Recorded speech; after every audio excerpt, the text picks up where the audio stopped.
Bonjour et bienvenue dans notre podcast Les humains derrière la recherche en soins palliatifs. Il s'agit d'une initiative développée par des étudiants au sein du Réseau québécois de recherche en soins palliatifs et de fin de vie, ou plus communément appelé RQSPAL. À chaque épisode, nous rencontrerons des étudiants, des chercheurs ou des bénévoles en soins palliatifs pour mieux comprendre leur parcours et plus précisément pourquoi ils ont choisi le domaine si mystérieux et empreint d'humanité que sont les soins palliatifs et de fin de vie. Bonjour et bienvenue à notre nouvel épisode du podcast Les humains derrière la recherche en soins palliatifs. L'épisode d'aujourd'hui sera co-animé par Liane Robichaud et moi-même. Dans quelques instants, nous allons rencontrer Alexis Mercier, un étudiant à la maîtrise en sciences infirmières. D'abord, nous aimerions vraiment prendre le temps de te remercier parce que tu as accepté de venir partager ton cheminement, ton parcours avec nous. Tu étais vraiment enthousiaste à venir en discuter, puis nous, on apprécie vraiment beaucoup. On est super contents de te recevoir aujourd'hui. Pour commencer, est-ce que tu pourrais nous parler de ton parcours général afin qu'on puisse mieux te connaître et que les auditeurs aussi là, puissent savoir un peu qui tu es? Oui, excellent. Je vais me présenter. Je m'appelle Alexis Mercier. Je suis, comme on l'a dit, étudiant à la maîtrise en sciences infirmières à l'Université Laval.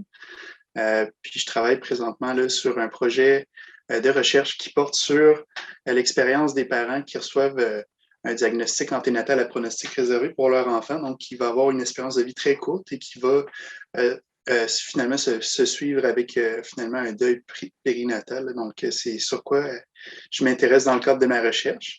Puis c'est ça qui m'amène dans la sphère du RQSPAL, finalement.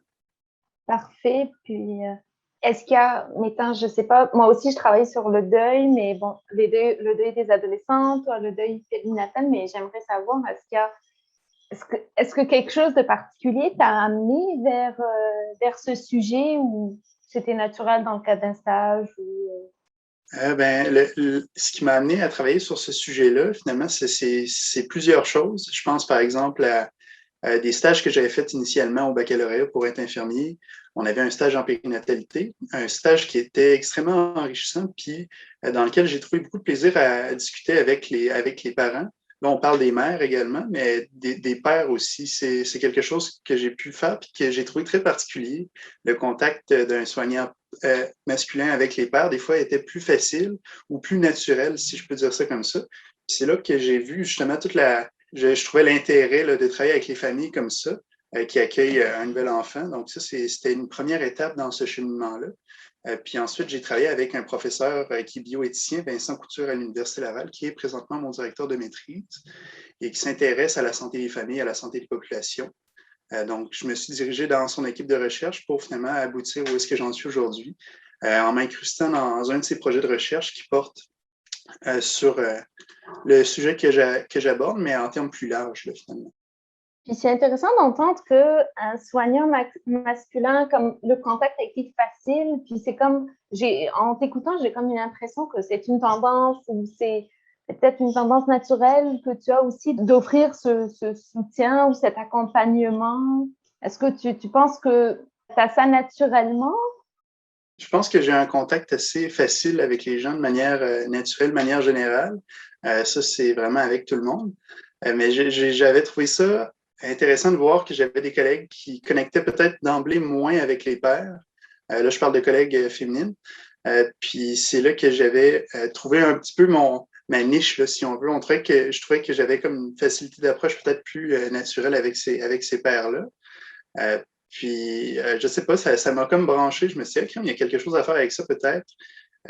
Les pères, des fois, sont un petit peu mis de côté, un petit peu moins inclus là, dans le cadre de la naissance. Puis, je peux comprendre que c'est la mère qui accouche naturellement. Mais je trouvais ça intéressant de les inclure. Puis, je veux dire, c'était tellement enrichissant pour eux. Ils étaient super heureux de cette inclusion-là, de se faire mettre de l'avant aussi dans tout ça. Donc, ça a vraiment piqué mon intérêt à ce moment-là. Puis, c'est là que je me suis dirigé tranquillement vers ça là, dans le cadre de ma recherche. Puis en parlant, tu parles de recherche, je sais que tu as beaucoup de choses à nous dire sur la recherche en général, mais toi particulièrement, comment tu le vis, ce processus de recherche? La recherche, parfois, c'est long aussi. On va avoir t'es en sciences infirmières, donc j'imagine que vous êtes habitué quand même étant donné un traitement, voir le résultat, puis c'est assez rapide, puis il faut que ce soit rapide. Mais en transversant ça, quand tu vis dans ton monde de recherche, comment tu le vis? C'est un point super intéressant. Là. En effet, comme infirmier, comme infirmière, on rencontre beaucoup d'actions, si on veut, dans le cadre de notre travail. C'est un travail qui est très sur le terrain, très pratique. Donc, la recherche, en contrepartie, se veut beaucoup plus loin du monde, puis se fait sur un plus long terme, là, exact. Donc, c'est deux mondes vraiment différents, si je pense à ça.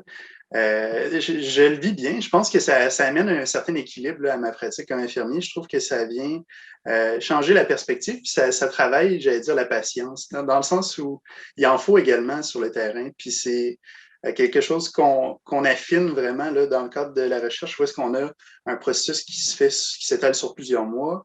Ça peut être même des années, dépendant des cas. Là. Donc, c'est vraiment quelque chose qui vient travailler cette patience-là, qui travaille ce travail de longue haleine-là. Puis, je pense que justement, ça vient changer de la sphère clinique où est-ce qu'on est, j'allais dire souvent, à la course. Là. Puis là, on peut prendre le temps de, j'allais dire, prendre une chose à la fois, puis on étale ça sur plus longtemps. Donc, je trouve que c'est une belle façon de balancer le tout, finalement, pour moi. Parfait, comme si un petit peu en clinique, tu es un petit peu en train d'éteindre les feux là, parce qu'il faut agir rapidement. Alors qu'en recherche, il y a tout ce processus cognitif aussi qui évolue, qui chemine, puis il faut trouver aussi sa place dans sa recherche, puis dans son projet, on voit notre projet aussi évoluer. Exact, on peut vraiment personnaliser le tout du côté de la recherche, tandis que on est un peu on est face aux éléments, puis on s'adapte à ce qui se passe sur le terrain. Donc, c'est justement une autre façon de voir les choses. On peut donner ses couleurs là, à sa recherche, puis pouvoir adapter ça un peu plus vers qu'est-ce que nous, on préfère comme dynamique, puis après ça, comme intérêt aussi, c'est là qu'on vient chercher son bout. Là.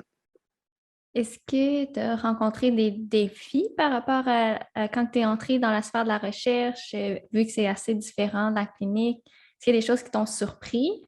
La recherche a été introduite au baccalauréat pour moi, où est-ce que j'ai fait le profil recherche en sciences infirmières. Un profil qui demandait à ce que je fasse des stages dans un centre de recherche avec un professeur de la faculté. Puis où est-ce que je me suis tranquillement introduit à tout ça? Ça a été, je ne sais pas si on pourrait appeler ça un défi parce que j'ai été très bien accueilli, mais ça a été vraiment des belles découvertes. Je dirais, s'il y avait un doute initialement quant à si je voulais me lancer dans la recherche, c'était un monde qui était, à mes yeux, là, très gros. Ça me semblait très intellectuel puis très détaché de tout ce qu'on a au baccalauréat, ce qui est le cas. Dans un sens, c'est vrai que c'est très, très différent. Mais ces doutes-là étaient présents. Au début, je me disais, est-ce que je fais le profil recherche? Puis où est-ce que je m'en vais avec ça? Tu sais, c'est très large. Puis en m'initiant tranquillement à des recherches cliniques qui étaient effectuées, à ce moment-là, c'était à l'UCPQ à Québec, qui avait de la recherche sur finalement, c'était sur la condition cardiovasculaire puis la consommation de sel, sur quoi j'avais travaillé à ce moment-là. Puis il y avait des petits doutes. Est-ce que je veux faire ça plus intensivement, c'est dans le cadre d'une recherche que je vais mener moi-même. C'est sûr que normalement, on peut y aller tout de suite là-dedans, mais moi, j'ai vraiment apprécié de pouvoir m'introduire tranquillement dans le cadre du profil de recherche à tout ça. Ça m'a permis de voir les différentes étapes du processus très grand qui est le processus de recherche pour finalement dire, finalement, les doutes sont plus là. C'est quelque chose qui m'intéresse, c'est stimulant intellectuellement. On y va là-dedans, puis je pense que ça va apporter une belle richesse à mon parcours. Puis ça va changer justement un petit peu de tout le reste. Donc, c'est vraiment ces petits doutes-là qui étaient là initialement, puis de voir aussi qu'est-ce qu'il en était de la suite des choses après la recherche, où est-ce que je vais me retrouver comme personne. Est-ce que je vais être chercheur temps plein? Est-ce que je vais être infirmier toujours? Est-ce que je vais faire un petit peu des deux? Puis finalement, aujourd'hui, c'est un petit peu cette belle combinaison-là que je retrouve. Donc finalement, je travaille, puis j'ai aussi de la recherche dans le cadre de ma maîtrise. Donc, je trouve que ça s'équilibre bien. Puis, ce que je pense aussi, c'est que c'est tout à fait normal de vivre des doutes dans un processus d'études supérieures. Je pense que le contraire serait un petit peu bizarre, mais de ce que je comprends, c'est que toi, tu gardes quand même un pied dans le terrain. puis tu fais de la recherche en même temps, c'est ça? Oui, exact. C'est quelque chose que j'affectionne beaucoup comme dynamique. Je pense que c'est ça que j'aimerais garder ultimement là, dans le cadre de ma carrière après les études supérieures, ce serait d'avoir un petit peu de recherche puis du terrain également. Je pense que c'est une belle façon de pouvoir se développer dans les deux. Puis comme personne, je trouve que c'est en termes plus larges la façon de fonctionner là, qui, selon moi, pour moi, ça va être le plus adapté. Puis la recherche, finalement, ça s'est développé comme étant une belle voie d'entrée aussi vers les postes d'enseignement à l'université avec un poste de maîtrise en sciences infirmières. Du moins, on peut enseigner, on peut donner des cours aux étudiants du baccalauréat. Puis ça, c'est depuis longtemps pour moi un intérêt aussi, le fait de transmettre cette connaissance-là. Donc, la recherche m'a apporté dans ce sens-là aussi plein de perspectives d'emploi aussi par la suite qui vont rejoindre ces intérêts-là d'enseignement. Donc, ça m'apporte énormément de choses finalement. La recherche, j'apprécie beaucoup ça. Est-ce qu'il y a des difficultés ou des épreuves que tu as rencontrées pendant ton parcours? Je pense j'appellerais ça peut-être plus une petite épreuve, là, finalement, ou une petite difficulté. C'est rien de majeur, mais je pense que c'est quelque chose qui est important d'aborder.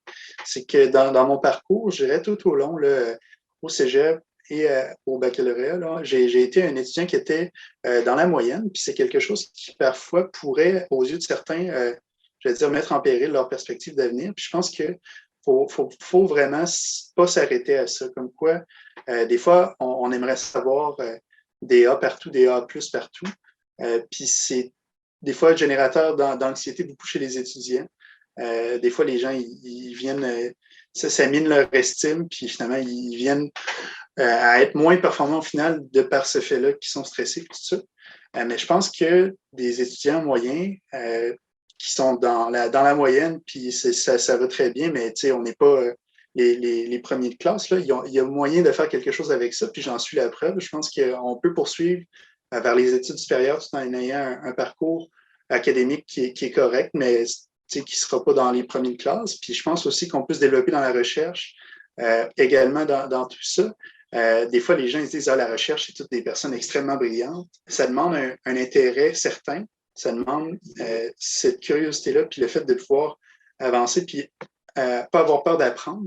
Mais je pense qu'il ne faut pas s'arrêter juste aux notes qu'on peut obtenir au cégep ou à l'université pour définir là, sa carrière. Tout est possible selon moi. Puis ça, c'est quelque chose à laquelle il ne faut pas s'attarder. Il faut vraiment être.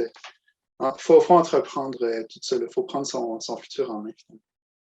Puis c'est ça, c'est ce que je retiens, c'est on peut être moyen dans ses notes si on veut, mais cette passion, cette persévérance ou cet enthousiasme envers, cette curiosité, tu nous as parlé de curiosité tout à l'heure, cette curiosité aide à ce qu'on se développe dans la voie qu'on souhaite.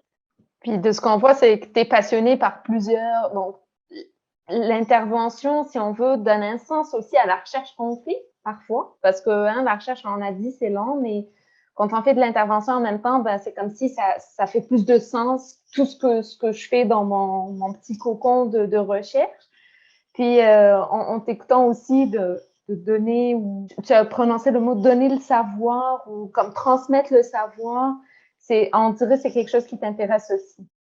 Beaucoup. Ça fait longtemps que je suis mis en contact avec le petit monde de l'enseignement. C'était plus comme entraîneur de sport, là, de ski de fond, de taekwondo pour ma part. Mais c'était le fait de justement pouvoir transmettre cette connaissance-là que j'apprécie beaucoup. Je trouve que c'est stimulant. Puis je trouve que finalement, tout est complémentaire. La recherche, l'enseignement, puis le terrain, le clinique, ça se complète très bien. J'avais des stages où est-ce que j'avais rencontré des infirmières qui faisaient un petit peu de ces deux-là ou de ces trois-là. Donc, un des deux, deux des trois ou trois des trois. Donc, on parle d'infirmières qui étaient, par exemple, une journée à la recherche, puis le reste de la semaine, ils étaient sur le terrain. Donc, ça permettait finalement d'être à jour sur qu'est-ce qu'il y en a des nouvelles avancées sur finalement l'unité où est-ce que je suis, c'est quoi les avancées dans la recherche, par exemple. Si je pense à un des stages où est-ce que j'avais été, c'était en chirurgie bariatrique avec les personnes qui souffre d'obésité beaucoup, elle était super au courant avec les médecins de qu'est-ce qui en était des avancées, qu'est-ce qui sont les nouveaux traitements innovateurs qu'on peut utiliser. Puis ensuite, elle pouvait en faire l'enseignement à ses collègues sur le terrain, dire, vois-tu, telle technologie arrive bientôt sur le terrain, on va pouvoir tranquillement introduire cette matière-là aux personnes.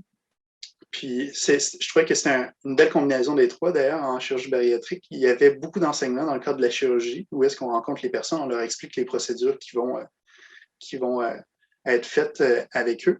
Donc, c'était comme un bel équilibre des trois, puis ça avait été super parlant pour moi dans mon parcours.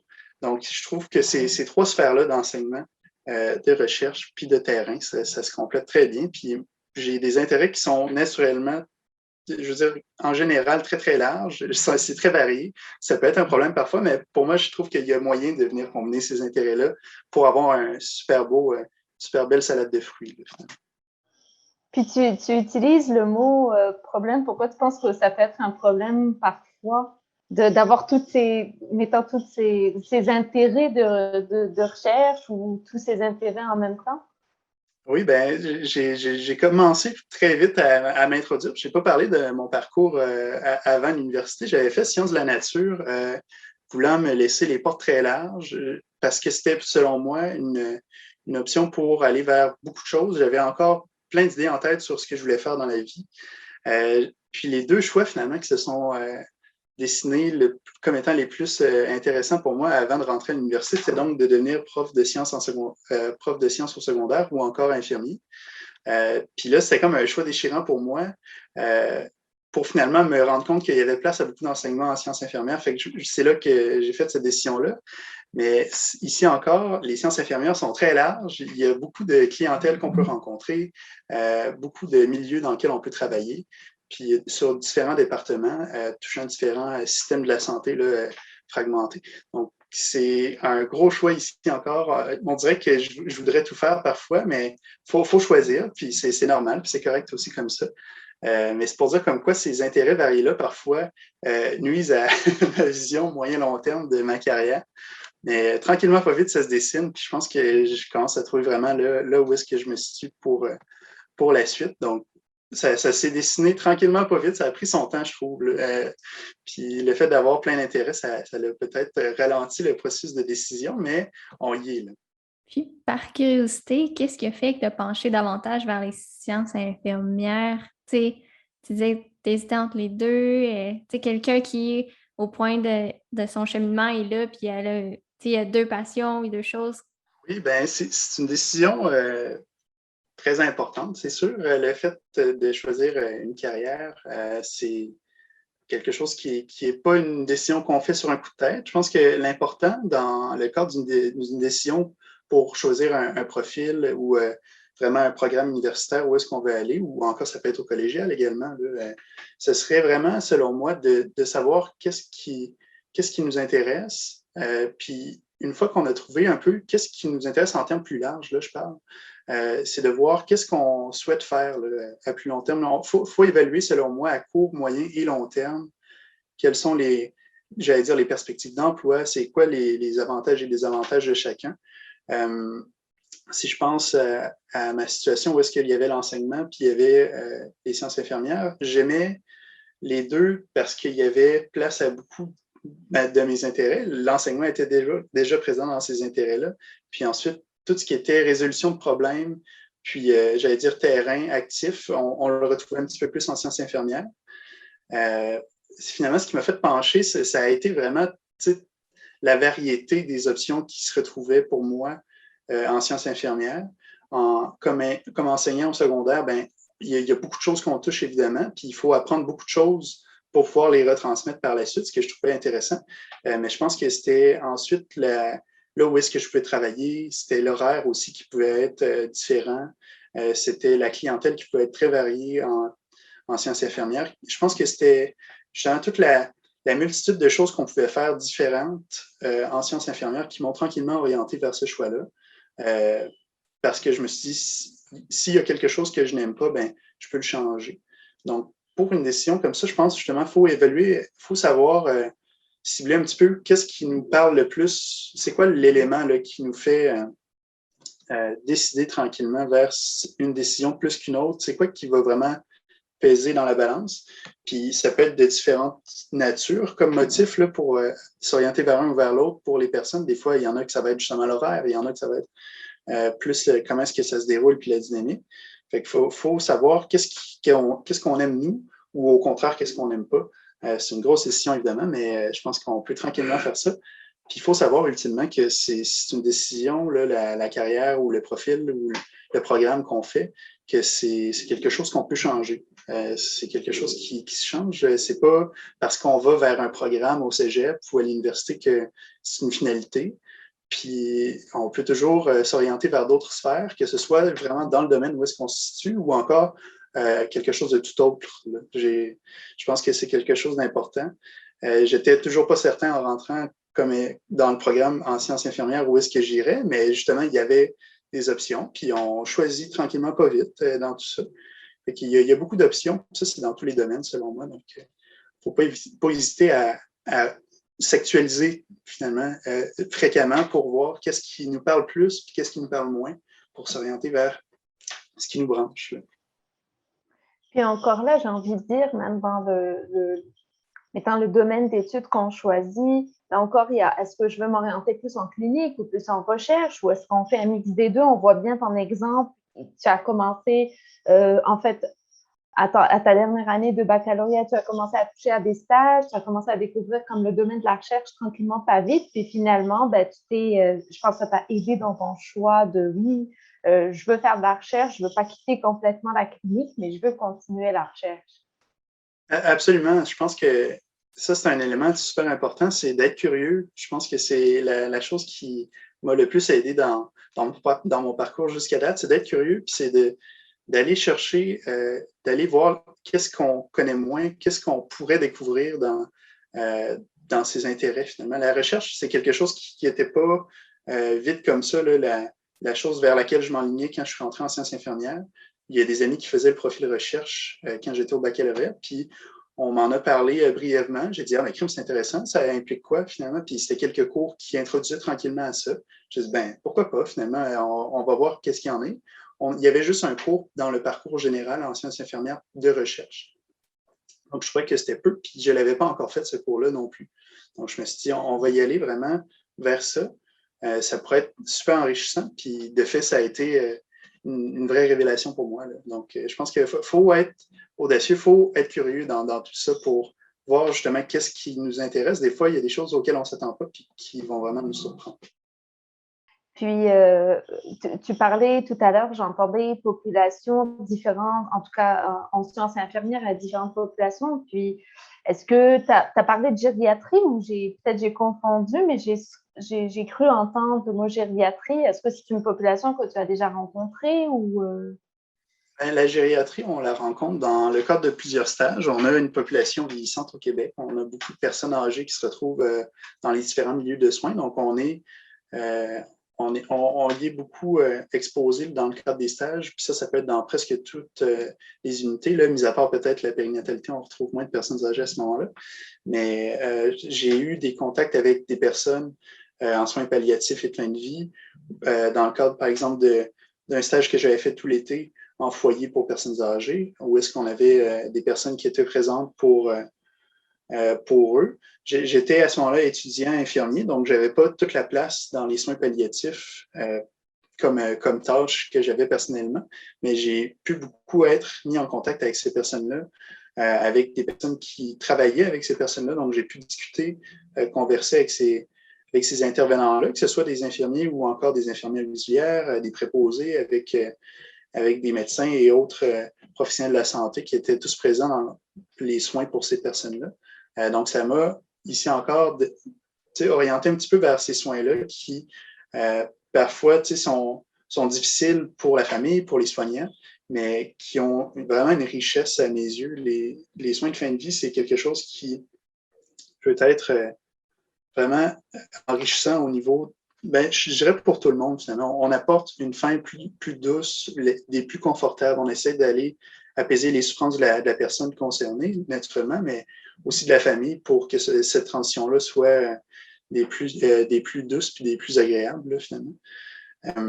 Fait que c'est quelque chose qui m'a été à quoi j'ai été exposé tranquillement dans le cadre de mes stages, dans plusieurs stages, pas toujours dans le même volume, là, pas autant de personnes qui étaient dans ces soins-là que d'autres, mais finalement, ça m'a orienté un petit peu vers ça. Donc, la recherche que je poursuis aujourd'hui, finalement, s'intéresse aux familles endeuillées, certaines qui se sont orientées vers les soins palliatifs à la naissance.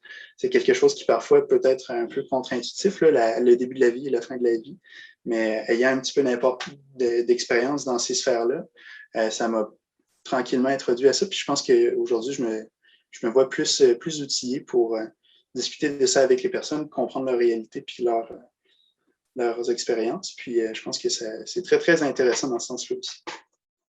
Les opportunités que tu as pu vivre, ça t'a vraiment mené là où tu es aujourd'hui avec ton sujet de maîtrise. On voit que ça s'aligne, on dirait, assez bien.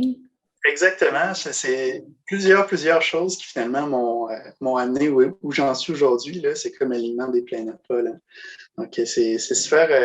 C'est intéressant en rétrospect de voir qu'est-ce qui, dans l'ensemble, là, m'a amené vers où j'en suis aujourd'hui. On dirait que ça se fait des fois inconsciemment dans certaines parties, puis on se retrouve avec un chercheur qui travaille là-dessus, puis on est rendu là. Donc, C'est ça, puis ton parcours semble tellement cohérent et tout, surtout quand tu parlais, tu as touché un petit peu aux soins palliatifs avec les personnes âgées, mais quand tu as parlé aussi des nouveau-nés finalement, ou c'est vrai que dans le cours normal de la vie, la personne, on s'attend à ce mettons qu'on va perdre nos grands-parents avant nos enfants ou autres, mais quand on est confronté à cette situation, quand on est confronté à des patients ou mettant des personnes que tu accompagnes ou des personnes que tu rencontres, est-ce que c'est ça, j'imagine, tu as parlé aussi que tu es plus outillé que ce que tu étais au début, parce que j'imagine que ça demande des compétences pas des moindres. Là. Oui, ben ça demande beaucoup j'allais dire, de savoir-être. L'interaction est délicate, évidemment, avec cette clientèle-là, des familles endeuillées que je rencontre dans le cadre de mes recherches. On parle de parents qui ont perdu leurs enfants, quelque chose qui n'est jamais facile, peu importe l'âge de ces 10 enfants-là. Mais on dirait que, comme je l'ai mentionné, c'est souvent contre-intuitif d'aller combiner ce début et cette fin de vie-là. Des fois même, c'est avant la naissance de l'enfant qu'on leur annonce que leur enfant va probablement décéder des suites de l'accouchement ou encore dans les heures suivant sa naissance. Donc, c'est quelque chose qui demande beaucoup de douceur. Je pense c'est du tact que ça prend pour savoir aller aborder ces sujets-là difficiles avec les personnes. Les familles que je rencontre dans le cadre de ma recherche, c'est des familles qui ont vécu ce deuil-là ça doit faire minimalement 6 mois que l'enfant est décédé. Donc, on a des personnes qui ont procédé déjà tranquillement dans leur processus de deuil. Puis pour certaines, c'est plus frais que d'autres. Mais je pense que dans tous les cas, ça reste une épreuve extrêmement difficile. Puis qu'il faut savoir prendre avec douceur, avec doigté pour pouvoir aller chercher l'expérience de ces personnes-là tout en ne les brusquant pas dans leurs émotions. Ça prend ça prend du calme, ça prend de la patience aussi. Des fois, on a des entretiens qui prennent plus de temps parce que les gens veulent prendre des pauses, puis c'est tout à fait normal, puis on accepte ça tout à fait qu'on puisse prendre le temps de respirer, puis peut-être de pleurer durant les entretiens. Donc, c'est pas facile, mais je pense que comme intervenant, justement, j'ai tranquillement été préparé à interagir avec des clientèles plus vulnérables, plus sensibles. Puis je pense que ça m'a beaucoup aidé justement dans le cadre de l'entretien que j'effectue avec ces familles-là dans le cadre de ma recherche. Puis une qualité que tu disais tout à l'heure, c'est de la patience, mais j'ai envie de rajouter empathie, parce que tu parles, que ce soit dans le cas de la recherche ou même dans le cas quand tu portes ton chapeau de soignant, il faut avoir une certaine empathie pour pouvoir aussi intervenir comme il le faut. Tu parles de tact aussi, mais... Tout à fait. Tout à fait. Je ne l'ai pas mentionné. On dirait que des fois, je le prends pour acquis. Là, cet aspect-là d'empathie comme soignant, c'est un essentiel, évidemment. Puis si je peux rajouter là-dessus, peut-être que je dirais aussi que c'est cette empathie-là, finalement, qui nous outille beaucoup. Puis je pense qu'il faut vraiment en garder faut en rester là, finalement. L'empathie est notre allié. Il ne faut vraiment pas s'orienter vers la sympathie. Naturellement, si on est trop dans l'émotion avec les parents, ben, on ne sera pas de la plus grande aide. Donc, c'est quelque chose qui est prédominant chez beaucoup de soignants, puis c'est ça qui est important. Mais oui, j'ai oublié de le mentionner, mais ça, c'est un point crucial dans tout ça, évidemment. C'est vraiment, vraiment intéressant de t'écouter parler de tout ça. Tu décris toutes ces qualités-là, puis on dirait que je les vois bien en toi. Là. Ça doit bien se passer avec les parents, les familles. Jusqu'à date, ça va très bien. Je crois, de mon point de vue, ben ça, c'est biaisé parce que je parle de moi-même, mais je pense que ça va bien réellement. Puis les parents m'en remercient là, souvent à la fin des entretiens. Ils trouvent que ça va bien, puis j'espère que ça va se poursuivre là-dedans. Ça prend justement toute cette approche-là pour mieux les accompagner le mieux possible, les accompagner là-dedans. Puis on va essayer de garder cette tendance-là. Super. Puis si tu pouvais parler aux jeunes chercheurs ou aux jeunes cliniciens que tu es ou plutôt que tu étais, quel message aimerais-tu lui transmettre? Oui, si j'avais à me parler dans le passé, je pense que la chose que je mettrais de l'avant, ce serait d'être curieux. Si je n'allais pas l'être naturellement, je pense que je le réitérerais, juste pour être certain que c'est un message qui est bien compris chez moi. Parce que pour vrai, je suis vraiment reconnaissant de cette curiosité-là que j'ai eue. Je trouve que ça m'a apporté très loin, plus loin que j'aurais pu penser. Puis où est-ce que j'en suis aujourd'hui? Ben, je suis très heureux d'y être. Je trouve que je suis vraiment bien dans ma carrière d'étudiant, chercheur, clinicien. Donc, je trouve que l'équilibre est là actuellement. Je suis bien où j'en suis aujourd'hui. Donc, je pense que c'est ça, je l'accorde. J'accorde ce mérite-là finalement à cette curiosité-là qui m'a mené vers toutes sortes d'endroits pour finalement me retrouver où est-ce que j'en suis aujourd'hui. Fait que ce serait ça, je crois. Puis c'est de croire en soi. Je pense que ça a l'air banal, là, mais je trouve que la confiance, le fait d'être bien aussi, c'est d'avoir du plaisir à se développer, c'est avoir une bonne attitude dans tout ça. Puis là, je parle dans les études, je parle au travail, puis dans la recherche, je trouve que c'est crucial. Ça en demande énormément. Le fait d'être bien où est-ce qu'on est, puis de prendre les choses une chose à la fois, puis prendre du plaisir dans ce qu'on fait aussi, c'est essentiel, je pense, pour bien se développer dans toutes ces sphères-là. Les études, parfois, ça peut être absorbant. On a beaucoup de choses à faire.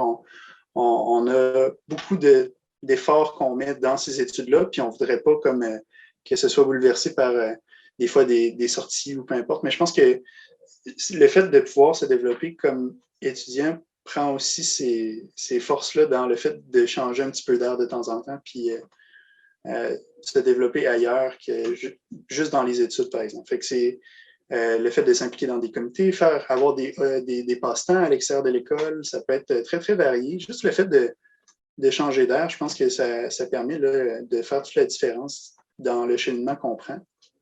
Fait que je pense que c'est ça, c'est de savoir élargir ses opinions, ses horizons, c'est-à-dire, puis de se développer à plein de places. Je pense que c'est ça qui, pour moi du moins, c'est ça qui ça donne tout l'équilibre.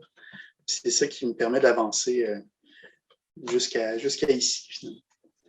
Puis finalement, de se souvenir qu'on est et qu'on reste des êtres humains, là. On n'est pas des robots, donc il faut quand même remplir toutes les sphères de sa vie pour avoir cet équilibre ou pour avoir cet épanouissement dans ce qu'on fait. Et puis, comme tu le dis si bien, si on n'est pas épanoui dans ce qu'on fait, ben, peut-être qu'il y a un autre chemin qu'on devrait prendre pour trouver cette cohérence interne, cette congruence avec ce qu'on fait.